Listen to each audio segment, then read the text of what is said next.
Welcome to my women's wonderland channel. இன்னைக்கு நம்ம என்ன பார்க்க போறோம்னா, இன்னைக்கு பாருங்க இந்த ஒரு அற்புதமான மூலிகை செடி நமக்கு தெரிஞ்சவங்க கொண்டு வந்து நமக்கு குடுத்தாங்க. இத தான் நம்ம இன்னைக்கு நட்டு விட போறோம்.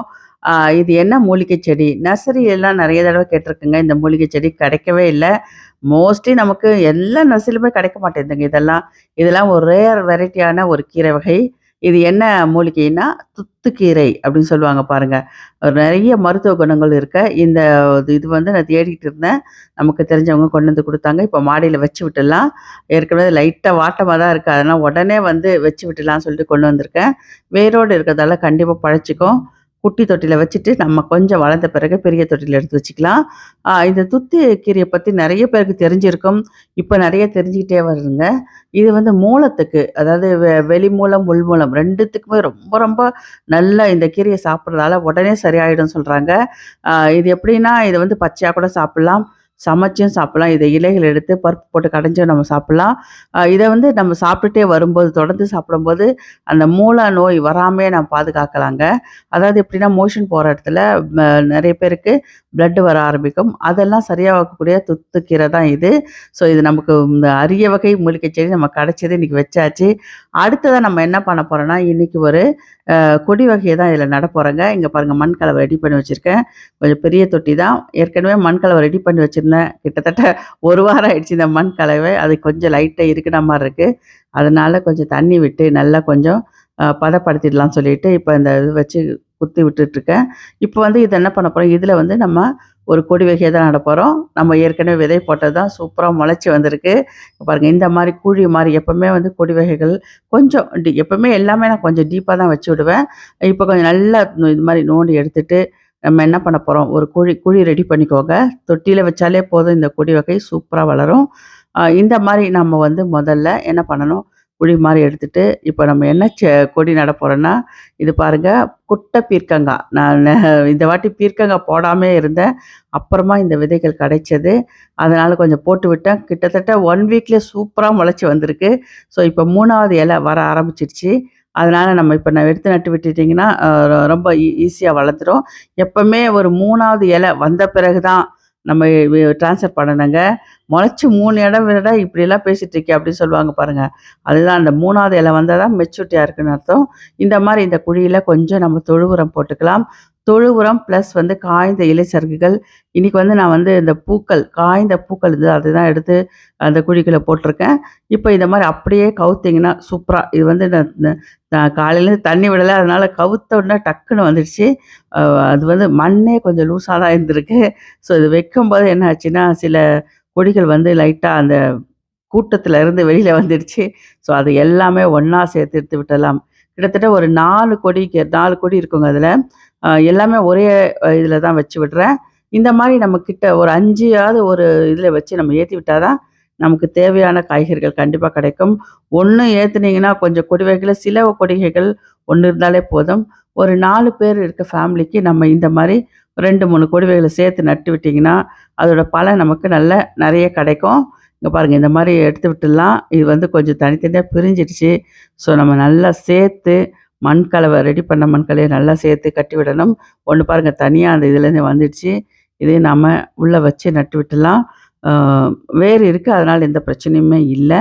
இது வந்து குட்டை பீர்க்கங்கா. இது ஃபர்ஸ்ட் டைம் நம்ம மாடி தோட்டத்தில இப்ப வைக்கிறேங்க. பீர்க்கங்கா ஏற்கனவே நெறைய தடவ வச்சிருக்கேன். நெறைய அறுவடையும் பண்ணியிருக்கேன். இது வந்து குட்டை பீர்க்கங்கா. இப்ப தான் அந்த விதைகள் கிடைச்சது எனக்கு. ஸோ, அதனால இந்த குட்டை பீர்க்கங்காய் எப்படி இருக்கும்னு தெரியல. எந்த சைஸ்ல இருக்கும்னு தெரியல. ரொம்ப ஒரு 1/2 அடி இந்த பீர்க்கங்கானா 1 அடி கிட்ட பெருசாவே இருக்குங்க. நீட்டு பீர்க்கங்கானா. இது ரொம்ப குட்டி குட்டியா தான் இருக்கும்னு நெனைக்கிறேன். வளர்ந்த பிறகு தான் பார்க்கணும். இந்த மாரி எல்லாத்தையும் ஒண்ணா சேர்த்து, இந்த மாரி மண் கலவை ரெடி பண்ணதுல போட்டு வச்சாச்சு. நம்ம என்ன பண்ண போறோம், இத சுத்தி இந்த மாரி ஒரு குழி மாரி எடுத்துக்கோங்க. அ என்னன்னா வந்து நான் தண்ணி விடும்போது, அந்த கொடிக்கு டேமேஜ் ஆகாம இருக்கிறதுக்காக, இந்த மாரி சுத்தி ஒரு குழி எடுத்துக்கிட்டு நம்ம அந்த குழியில தான் என்ன பண்ண போறோம், கொஞ்சம் தொழு உரம் அதையும் போட்டுட்டு, அதுக்கப்புறம் தண்ணி விட்டீங்கன்னா, அ கொடிக்கு டேமேஜ் ஆகாம இருக்கும் வேர்களுக்கு. இந்த மாரி சுத்தி நல்லா எடுத்துக்கோங்க. அ மண் இப்ப லூஸா தான் இருக்கு பாருங்க. இந்த மாரி ஓரளவுக்கு லூஸா இருக்க மண் எடுத்தா தான் வேர்கள் நல்லா ஊடுருவி போகும்.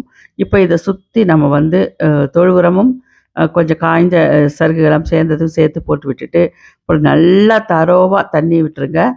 கொஞ்சம் தான் தொழு உரம் இருந்தது போட்டு விட்டுட்டேன். நல்லா தண்ணி வந்து எப்படின்னா, ஃபுல்லா விட்டுருங்க. மண் அடியில வரையும் போற மாரி. ஏற்கனவே நான் சில செடிகளுக்கு வந்து தெளிச்சு விடுன்னு சொல்லியிருக்கேன்ல.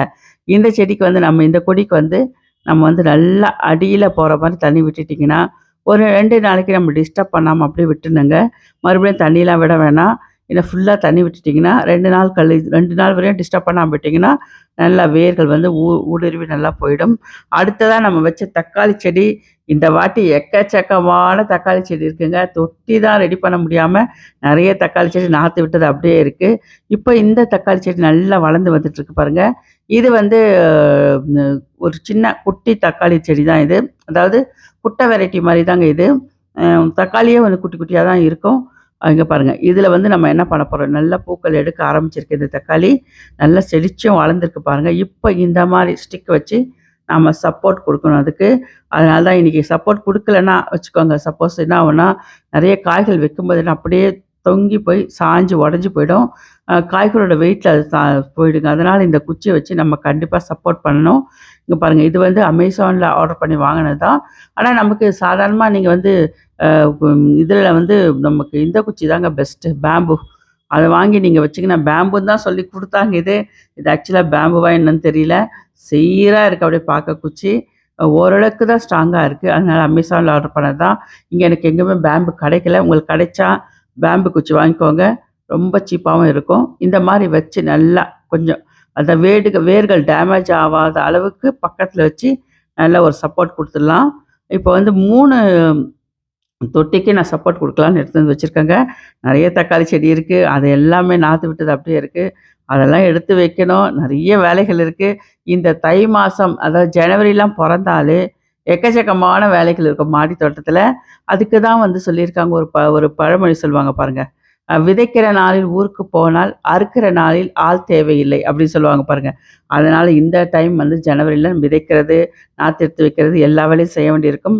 ஸோ நம்ம மாடி தோட்டமா இருந்தாலும் பிஸியா தான் இருக்க வேண்டியதா இருக்கு. நெறைய செடிகள், விதைகள் போட வேண்டியிருக்கு. நெறைய நாத்து எடுத்து நட வேண்டியதா இருக்கு. இந்த தக்காளி செடி பாருங்க, இதுவும் தக்காளி செடி சூப்பரா வளர்ந்து வந்திருக்கு பாருங்க. இதுக்கும் நம்ம சப்போர்ட் குடுக்கணும். கண்டிப்பா குடுத்தா தான் அந்த காய் வந்து நமக்கு நல்லா ஸ்ட்ராங்கா நிக்கும். ஏன்னா ஸ்டெம் வந்து ரொம்ப மெலிசா தான் இருக்கு பாருங்க. அதுக்குள்ள பூக்கள் எடுக்க ஆரம்பிச்சுருச்சு. ஸோ நம்ம இதுக்கு சப்போர்ட் பண்ணி குடுத்தா தான் நல்லது. இந்த மாரி தக்காளி செடிகள், அதாவது நான் நெறைய தக்காளி வந்து எப்பவுமே விதைகள் போட்டு வளர்ந்தது கிடையாது. நாத்து இது நம்ம வீட்ல இருக்கிற தக்காளி எடுத்து கட் பண்ணி ஸ்லைஸ் பண்ணி வச்சாலே சூப்பரா வளரும். இது பாருங்க நம்ம தெரிஞ்சவங்க நம்ம கொண்டு வந்து 50 நாத்து நட்டேன்னு சொன்னேனே, அதில வளர்ந்த தக்காளி செடிகள் தான். ரொம்ப குட்டி குட்டியா இருந்தது. வருமோ வராதோன்னு ரொம்ப டவுட்டா இருந்தது. ஆனா சூப்பரா வந்திருக்கு பாருங்க. இதையும் நாம தனித்தனியா எடுத்து நட்டு விடணும். அடுத்தது இன்னைக்கு அப்டேட்ஸ் என்னன்னா, நம்மளோட சீரக அவரை பாருங்க காய் வைக்க ஆரம்பிச்சிருச்சு. அந்த அவரைக்கா அப்படியே சிறகு அவரை நான் நேரடியா பார்த்ததே கிடையாது. YouTubeல தான் பார்த்துருக்கேன். அந்த ஷேப் அப்படியே வந்திருக்கு பாருங்க. குட்டியா வளரும்போதே அந்த சிறகு அவரை வளர ஆரம்பிச்சிருக்கு. நெறைய பூக்கள் எடுத்திருக்கு. இன்னும் கொடி வந்து கொஞ்சம் குட்டியா தான் வளர்ந்திருக்கு. நெறைய பூக்கள் எடுத்திருக்கு ஆனா. சிறகு அவரை நம்ம மாடி தோட்டத்தில இது வந்து புது வரவு. செம்ம சூப்பரா வளர்ந்து வந்துட்டுருக்கு. வேக வேகமா வளருது. அட் த சேம் டைம் நெறைய பூக்கள் எடுத்திருக்கு. மொட்டுக்கள் விட்டுருக்கு. அதில சிறகு அவரை குட்டி சிறகு அவரை பாருங்க. இதுதான் பெருசாகும். இந்த ஷேப் அப்படியே இருக்கும். இது வந்து எம்டி சீஸ் எப்படி சமைக்கிறது? என்னெல்லாம் சமைக்கலான்றத பத்தி அறுவடை பண்ணும்போது நம்ம பார்க்கலாம். அ அடுத்தது வந்து பாருங்க, நம்மளோட வாட்டர் ஆப்பிள் எக்கச்சக்கமா காய்கள் வச்சிருக்கு. பூக்கள் பூத்து, காய்கள் வச்சு, இப்ப பழங்களா மாறிட்டு இருக்கு. கொஞ்சம் கொஞ்சமா ஒரு 25% மாறியிருக்கு. இன்னும் 75% பழங்கள் பெருசாவணும். வாட்டர் ஆப்பிள் சொன்னேன்ல, இது வந்து பூச்சி தாக்குதல் எதுவுமே கிடையாது. ரொம்ப சூப்பரா மாடி தோட்டத்தில வச்சு வளர்க்கக்கூடிய ஒரு காயின்னு சொல்லிட்டு, நம்ம கரெக்ட்டா இது வந்து ஜனவரி மாசம் இப்போ. மார்ச்ல வந்து நமக்கு நல்ல பெருசாகிடுங்க இது. பெருசாகி நமக்கு தாகத்தை தணிக்கக்கூடிய ஒரு வாட்டர் ஆப்பிள். ரொம்ப சுவையாவும் இருக்கும். இதுலயும் பல ரெசிபிகள் செய்யலாம். அதெல்லாம் இந்த வாட்டி நெறைய காய் காய்ச்சிருக்கிறதால, அது பறிக்கும்போது என்னென்ன ரெசிபி செய்யலான்றத பத்தியும் பார்க்கலாம். இங்க பாருங்க வாட்டர் ஆப்பிள் கண்டெய்னர்ல தான் வச்சிருக்கேன். இந்த வாட்டி கொத்து கொத்தா காய்ச்சிருக்கு. பார்க்கும்போதே அழகா இருக்கு பாருங்க. கிரீன்ல மேல ஒரு பிங்கிஷ் மாரி அழகா வந்திருக்கு. கிரீன் அண்ட் பிங்க் கலந்த ஒரு வாட்டர் ஆப்பிள் தான் இது. செம்மையா வளர்ந்திருக்கு. பூச்சி தாக்குதல் இல்லாத ஒரு மரம். எப்பவுமே ஃபெயிலியர் ஆவாத ஒரு மரங்கள்ல இது ஒண்ணுங்க. கண்டிப்பா நீங்க வச்சீங்கன்னா, ஈஸியா சூப்பரா வளரும். நெறைய ஈல்டும் எடுக்கலாம். இங்க பாருங்க அது காய்கள் வைக்க ஆரம்பிச்சுருச்சு. இப்போ திரும்பியும் மறுபடியும் ஒரு சைட்ல வந்து பூக்கள் வைக்க ஆரம்பிச்சிருக்கு. இது காய்ச்சி முடிச்ச உடனே அந்த பூக்கள் பெருசாகி நமக்கு ஒரு 2 மாசத்துக்கு தொடர்ந்து காய்கள் குடுத்துக்கிட்டே இருக்கும். அடுத்தது க்ளோ பீன்ஸ். இங்க பாருங்க சூப்பரா வளர்ந்து வந்துருச்சு. க்ளோ பீன்ஸ்லயும் காய்கள் நெறைய வச்சிருக்கு. கிட்டத்தட்ட ஒரு 10 காய்க்கிட்ட வந்திருக்குங்க. இன்னும் கொஞ்சம் பெருசாகட்டும்னு சொல்லிட்டு வெயிட் பண்றேன். வந்த பிறகு அதை எடுத்து நம்ம சமையல்ல பயன்படுத்தலாம். இந்த க்ளோ பீன்ஸையும் உங்களுக்கு புதுசு தான் நம்ம மாடி தோட்டத்தில. ரொம்ப சூப்பரா வந்திருக்கு. ஒரே ஒரு விதை தான் இருந்தது. அத போட்டேன். அதுவே நல்லா வந்துடுச்சு. ரொம்ப பாதுகாப்பா வளர்த்துட்டு இருக்கேங்க இது. ஏன்னா வேற விதைகள் எதுவுமே இல்ல. இதுலேருந்து இனிமே தான் நம்ம விதைகள் எடுக்கணும். பாருங்க. இது வந்து கிராம்பு மாரியே இருக்கிறதால தான் இதுக்கு க்ளோ பீன்ஸ் அப்படின்னு சொல்றாங்க போல இருக்கு. இது இன்னும் சமைச்சு நம்ம சாப்பிடல. இனிமே தான் சமைக்க போறோம் இது வளர்ந்த பிறகு. கிட்டத்தட்ட ஒரு 15 கிட்ட இருக்கு. நம்ம ஒரு சாம்பார்ல போடுற அளவுக்கு இருக்குன்னு நெனைக்கிறேன். இது வந்து பாருங்க நம்மளுடைய முள் அ கத்திரிக்காய் ஏற்கனவே தொட்டியில வச்சிருக்கேன். ஹேங்கிங் பாட்ல வைக்கிறது தான் எனக்கு ரொம்ப பிடிக்கும்னு சொன்னேன். ஸோ முதல் ஹேங்கிங் பாட்ல இந்த கத்திரிக்காய் செடி இப்ப நட்டுருக்கேன். சூப்பரா வந்துட்டுருக்கு. வச்சு வந்து ஒரு 2, 3 நாள் ஆகுதுங்க. அதனால வாடல எதுவுமே ஆவல. ஹேங்கிங் பாட்லயும் கத்திரிக்காய் செடி சூப்பரா வளரும். கொஞ்சம் பராமரிப்பு அதிகமா தேவைப்படும். இப்ப நம்ம வச்சு விட்டாச்சு. இது வந்து வெள்ள கத்திரிக்காய். அதுவும் நல்லா பொழைச்சு வந்துருச்சு பாருங்க. நம்ம நாத்து விட்டத எடுத்து நட்டோம். சூப்பரா பொழைச்சு வந்துருச்சு. ஸோ கத்திரிக்காவும் நெறைய இருக்கு. இன்னும் ஹேங்கிங் பாட்ல வைக்க வேண்டியிருக்கும். அ இந்த வீடியோ உங்களுக்கு பயனுள்ளதா இருக்குன்னு நெனைக்கிறேன். இந்த வீடியோ உங்களுக்கு பிடிச்சிருந்தா லைக் பண்ணுங்க, ஷேர் பண்ணுங்க, சப்ஸ்கிரைப் கூட பண்ணுங்க. மறக்காம பெல் ஐகான கிளிக் பண்ணுங்க. நாளைக்கு வந்து கண்டிப்பா கீரை வகைகள நம்ம கண்டிப்பா போட்டாகணும். ஏன்னா இந்த மாசத்துல கீரை வகைகள் கண்டிப்பா போடணும். ஓகே.